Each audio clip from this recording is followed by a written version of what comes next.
Hello and welcome to the 10th Act4Share discussion group. The topic for today's panel of over 60s is leisure. Leisure is defined as personal time spent at ease or in relaxation. Has the concept of leisure changed in the last 60 years? In the optimistic 1960s, the dream was of unlimited leisure time, as intelligent machines did all the mundane or dangerous jobs for us. A glance at today's situation shows how wrong this prediction has proved, and also raises the question of its desirability. Indeed, the British presently work some of the longest hours in Europe, so leisure time would seem to be just as important as ever.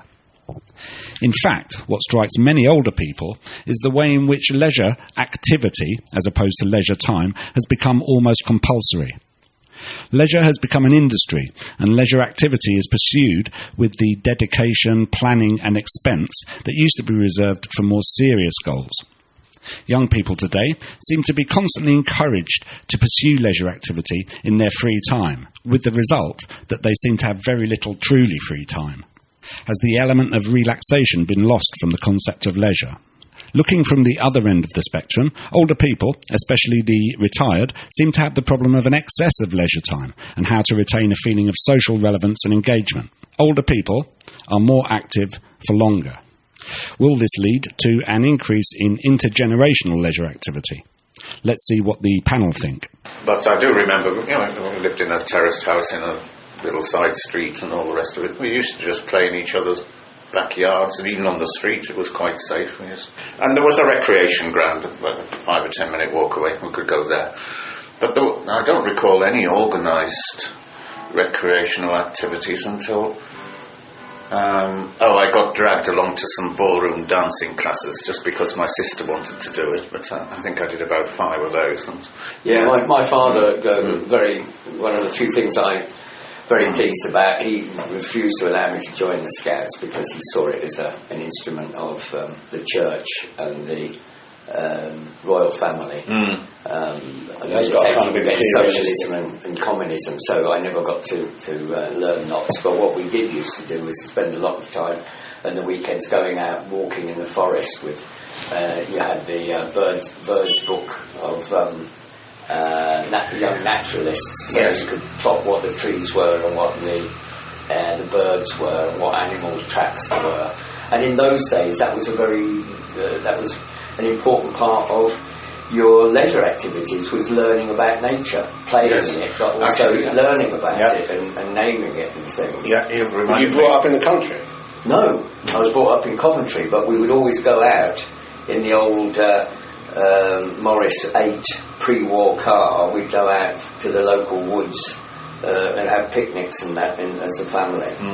But then you reminded me, we had a big natural park that we could go to as well. The rest of my time was probably spent mostly out of doors on outdoor pursuits, same as I do now, walking, hiking, getting out of London on a bike or whatever.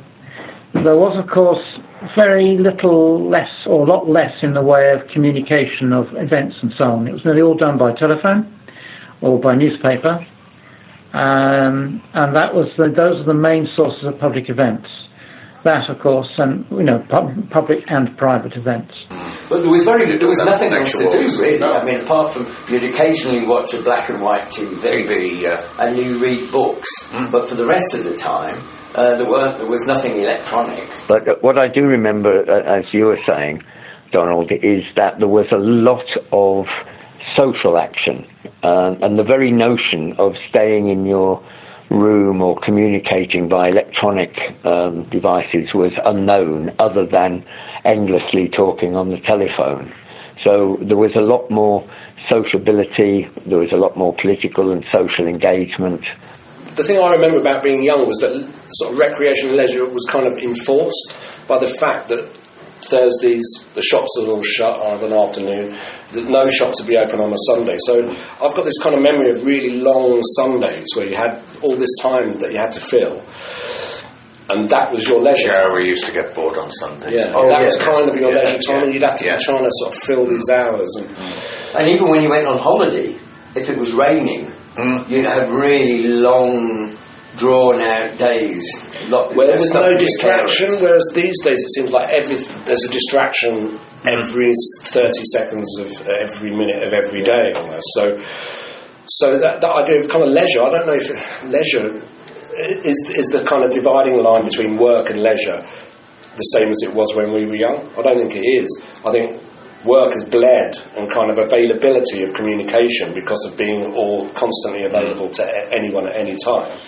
There's no kind of dividing line between your private life and your sort of your leisure time, supposedly, and kind of the time that you're socialising has become a kind of job in a way. Well, I grew up in the Caribbean, so my idea of leisure as a young child growing up was long leisurely days in the sun by the sea, interspersed by the odd hours of homework or actually doing any work. So my leisure time was mainly unorganised, free, outdoors, wandering around with cousins and friends on the beach, in the water, climbing trees, getting into trouble. It was idyllic, actually. And then I came to London, and where everything was organised. So there was much more freedom to be able to move around and enjoy yourself. There was not really the antagonism towards young people that there is now, and so there were a lot more facilities for us to go out and enjoy ourselves and be less antisocial than is possibly the case now. The one anarchic time was the Saturday morning youth sessions, where you go to the cinema. Yeah. Saturday morning kids club. I used to go to that. Those were brilliant. They were very good. Yes.